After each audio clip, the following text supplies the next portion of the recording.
প্রিয় দর্শক, আসসালামু আলাইকুম রহমতুল্লাহ। বাংলাদেশের পরিসংখ্যা জনগণের, সেটা 20 কোটি, 19 কোটি অথবা 18 কোটি, যে যাই বলুক না কেন, এই বাংলাদেশকে যারা সত্যিকার অর্থে উন্নয়ন চান তাদের উদ্দেশ্যে আজকে আমার এই ভিডিও। যারা দেশের উন্নয়ন, মানুষের উন্নয়ন, জনগণের উন্নয়ন, রাষ্ট্রের উন্নয়ন, ব্যক্তির উন্নয়ন, জনস্বীকৃতিপ্রাপ্ত যারা উন্নয়ন চান, এই দেশ বিদেশিদের মতো সাজানো গোছানো সৌন্দর্য প্রাকৃতি ভরা গড়ে উঠুক, এমন দৃষ্টিভঙ্গি এবং চিন্তা নিয়ে যারা চিন্তা করেন তাদের উদ্দেশ্যে আজকের আমার এই ভিডিও। কথাগুলো একটু তিতা লাগলেও মনোযোগী কথাগুলো শুনবেন।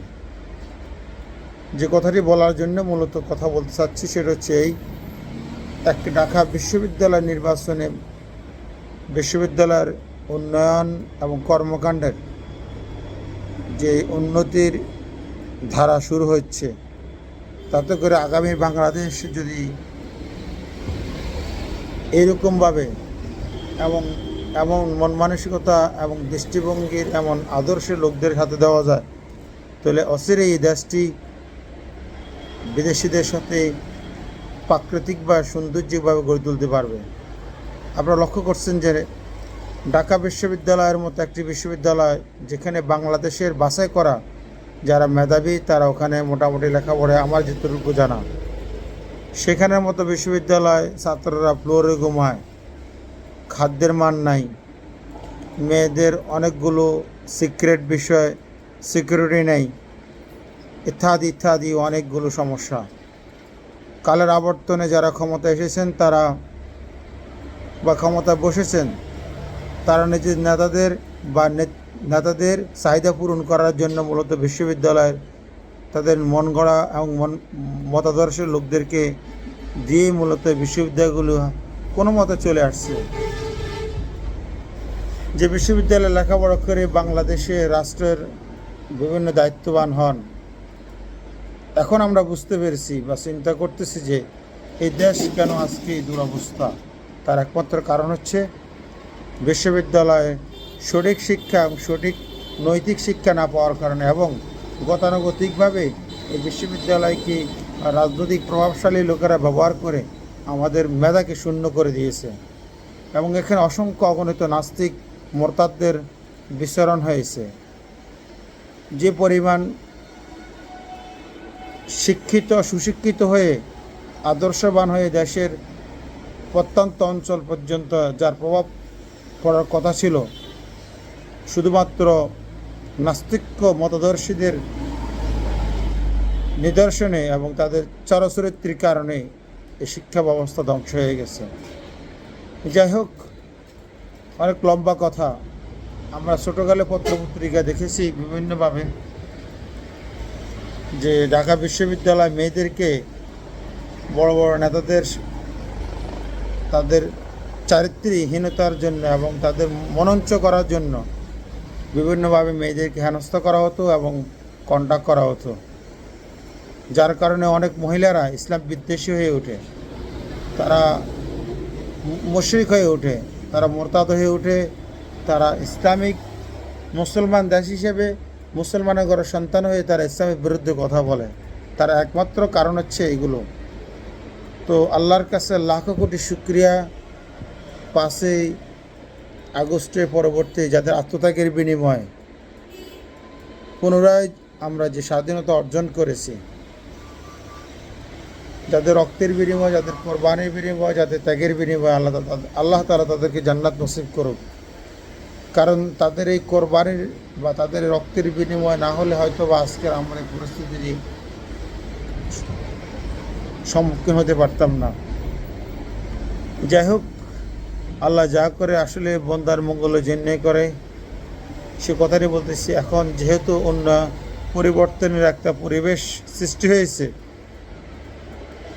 শুধু যারা জ্ঞানী তারা উপলব্ধি করে, আর যারা জ্ঞানী নয়, যারা মরিচিকে বিশ্বাস করে, যারা অন্ধত্ব হয়ে আছে, যাদেরকে আল্লাহ তাআলা দুনিয়ায় চক্ষু অন্ধ করে দিয়েছেন, যেমনিভাবে মুসলমানের ঘরে সন্তান হয়ে আল্লাহর সৃষ্টিকে যারা অস্বীকার করে, আল্লাহর সৃষ্টিকে যারা আনুগত্য করে না, আল্লাহর সৃষ্টিকে যারা ছোটো করে দেখে, আল্লাহর সৃষ্টিকে বাদ দিয়ে যারা স্রষ্টার আনুগত্য, যারা স্রষ্টার আনুগত্য বাদ দিয়ে সৃষ্টির আনুগত্য করে, স্রষ্টার সৌন্দর্য স্বীকৃতিপ্রাপ্ত সৌন্দর্যকে মূল্যায়ন না করে সৃষ্টির মত এবং পথকে যারা সবচেয়ে মূল্যায়ন করে, ওই ধরনের অন্ধত্ব জ্ঞান পাপী কাপুরুষ বিনয় নয়, তারা এগুলো তারা অনুধাবন করতে পারে না।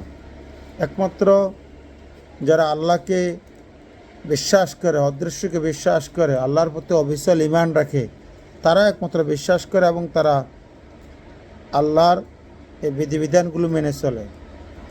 আমরা অনেকে দেখছি নিজেকে নামাজি ভাবে, ইমানদার ভাবে, কিন্তু তাদের রাজনৈতিক মতাদর্শে তারা সৃষ্টির আনুগত্য করে, স্রষ্টার আনুগত্য করে না। সৃষ্টির স্রষ্টার বিধানকে তারা অবজ্ঞা করে, তুচ্ছ-তাচ্ছিল্য করে, বিদ্রোহ করে, মতানৈক্য করে, বিদ্রোহ করে, অপছন্দ করে। একমাত্র কারণ হচ্ছে তাদের ঈমানের দুর্বলতার কারণে, তারা মরীচিকার প্রতি পিছনে দৌড়ানোর কারণে। কারণ আল্লাহ রাব্বুল আলামিন কোরআনে বলে দিয়েছেন যে আল্লাহ রাব্বুল আলামিন কিছু জিন এবং ইনসান সৃষ্টি করবেন জাহান্নাম পুরানোর জন্য।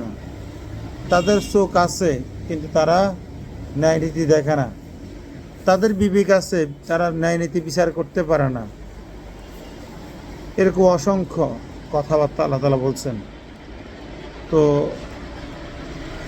যারা বর্তমান ঢাকা বিশ্ববিদ্যালয়ের যে ভাইগুলো নির্বাচিত হয়ে এতগুলো সুন্দর কাজ করেন, এতগুলো সুন্দর কাজ করে যারা অকৃতজ্ঞতা প্রকাশ করেন বা একটিবারের জন্য কৃতজ্ঞতা প্রকাশ করেন না, তাদের কাছে আমার বিনয় অনুরোধ, আপনি একদিন মরে যাব। আমাদের দুনিয়াতে বেঁচে থাকাটা ক্ষণিকের, কিন্তু কথা হচ্ছে যে কে আমাকে সৃষ্টি করেছে, কে নিয়ে যাবে, কেন সৃষ্টি করেছেন, কেন আবার নিয়ে যাবেন, আমাদেরকে কোন অবস্থায় রাখবেন, আমরা কি কখনো চিন্তা করেছি? আমরা যেমন খিদে লাগলে খাদ্য খাই ক্ষুধা নিবারণ করার জন্য, এটা আমরা জ্ঞানহীন, জ্ঞানী, পাগল সব ধরনের লোক আমরা কম বেশ বুঝি।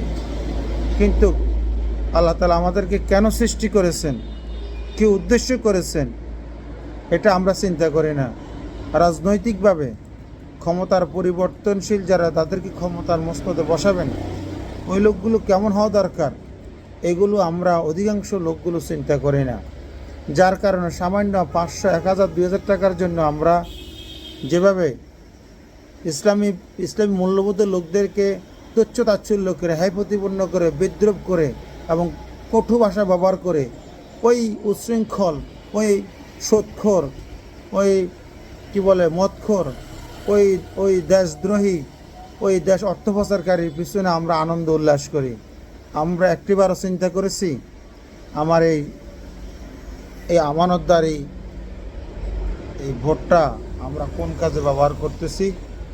তাই আমি একজন সাধারণ মানুষ হিসেবে, যেহেতু সামনে নির্বাচন, সকল বিবেকবান, শুধুমাত্র বিবেকবানদের কাছে আমার প্রশ্ন, আপনি কোন পথে হাঁটছেন, কোন পথে হাঁটা দরকার একটু কি ভেবেছেন? আপনি এক ডিসিম জায়গা কিনবেন, RS, BS, CS, খতিয়ান ইত্যাদি হাজারো কাগজপত্র দেখেন, আপনার কাগজটা সঠিক কিনে, আপনি যে জমি কিনবেন কতটুকু সততা আছে, কত বাছাই করে আপনি চিন্তা করেন। একটা ভোট আপনি যে দিচ্ছেন, কখনো কি ভাবেছেন লোকটা কেমন হবে, এই লোকটা আপনাকে কি দিবে, এবং এই লোককে আপনি ভোট দিচ্ছেন যে এই লোকের ভোটের কারণে আমি দুনিয়াতে কী পাবো, পরকালে কী পাবো, একটু চিন্তা করেন। আল্লাহ তাআলা যাদেরকে চোখ দিয়েছেন, আল্লাহ তাআলা বলছেন লাকাদ খলাকনাল ইনসানা ফি আহসানি তাকওয়িম, আল্লাহ তাআলা কত সুন্দর করে আমাদেরকে সৃষ্টি করেছেন, দুটো চোখ দিয়েছেন, একটা মুখ দিছেন, জিহ্বা দিছেন, দাঁত দিছেন, একটা সুন্দর মুখ দিছেন, চোখ দিছেন, এত সুন্দর করে সৃষ্টি করেছেন। সে আল্লাহর প্রতি আমরা এত অকৃতজ্ঞ। আল্লাহ বলছেন, অমাল্লাম ইয়াহকুম বিমা আনজালাল্লাহু ফাউলাইকা হুমুল কাফিরুন ফাউলাইকা হুমুল ফাসিকুন। এভাবে আরেকটা জায়গা বলছেন, যারা আল্লাহ তাআলা বিধানে বিচার ফয়সালা করে না তারা মুশরিক, তারা ফাসিক, তারা কাফের। তো এতটুকু কথা আল্লাহ তাআলা বলার পরেও আমরা মুসলমানরা এত শাস্ত্রা, আমরা দুনিয়াবি মানুষের পিছনে কেন দৌড়াচ্ছি? প্রিয় ভাইয়েরা, যারা আপনাকে আশ্বস্ত করে যে আমাকে ভোট দিলে আমি কখন 1 টাকা খাবো না, ওই লোকের কথা আপনি এগিয়ে যান। যদি ওই লোককে ভোট দেওয়ার পরে শুধু এমপি আর মন্ত্রীরা যদি খায়, সেই জন্য সে দায়ী, কারণ সে ওয়াদা দিয়েছে আপনাকে। যেমনিভাবে মনে করেন আমি আপনার থেকে 10টা টাকা আল্লাহর রাস্তায় চাই নিয়ে বলছি যে আমি একটা মসজিদের জন্য, আপনি আমাকে চাওয়া মাত্র টাকাটা দিলেন, কিন্তু আমি মসজিদের টাকাটা আমি দিলাম না, কিন্তু আপনি সওয়াব পাচ্ছেন, আমি ব্যক্তি কিন্তু দায়বদ্ধতা রয়ে গেলাম। তো সেই জন্য কথাগুলো বলছি যে ভিডিওটি লম্বা করব না। সামনে নির্বাচন, আল্লাহর হস্তে একজন মুসলমান হিসেবে আপনারা যারা নিজেকে জ্ঞানী মনে করেন, বুদ্ধিমান মনে করেন, সুস্থ মস্তিষ্ক মনে করেন, নিজের বিবেক, বুদ্ধি, চিন্তা, মস্তিষ্ক সব কিছু খরচ করে আপনি আপনার একজন ব্যক্তিকে ভোট দিবেন। আপনি কার পিছনে হাঁটছেন একটু চিন্তা করেন না ভাইয়া। আপনি যদি আয়না নিজে চেয়ারে একটু তাকিয়ে দেখেন যে আপনি 24 ঘন্টা আল্লাহ তাআলা আপনাকে অক্সিজেন দিচ্ছেন ফ্রিভাবে, তার ফ্রি অক্সিজেন নিয়ে আল্লাহর কতটুকু হুকুম পালন করছেন, আল্লাহর কতটুকু কৃতজ্ঞতা স্বীকার করছেন। আল্লাহ এমন কিছু আমাদের জন্য রেখে যান, সৃষ্টি না করে রেখে যান, যেটা আমাদের জন্য বাকি রেখেছেন। সব কিছু তো দিয়েছেন, কিন্তু আমরা তো সেই নিতে পারি না, আমরা সেটা চিন্তা করি না। অতএব দুনিয়ার গোমরায় পথভ্রষ্ট লোকদের পিছে না ঘুরে একমাত্র আল্লাহওয়ালা, আল্লাহ ভীরু লোকদের পিছে ঘুরেন, যারা আপনাকে ওয়াদা দিচ্ছে যে তিনি আল্লাহর একজন মুমিন বান্দা, তিনি কোনো খারাপ কাজে লিপ্ত হবেন না। ওই ধরনের লোককে ভোট দেন, ওই লোকের পিছে হাঁটেন। ওই লোকের পিছে হাঁটাতে কারোর শত্রুতা আমি করলে সেটা আপনার জন্য একটা সওয়াবের কাম। তো ধন্যবাদ সবাইকে কথাগুলো বলার জন্য। যদি কথাগুলো বলতে গিয়ে যদি কোনো ভুল ত্রুটি শব্দ চয়নে ভুল করে থাকি, ক্ষমা সুন্দর দৃষ্টিতে দেখবেন। আসসালামু আলাইকুম ওয়া রাহমাতুল্লাহি ওয়া বারাকাতুহু।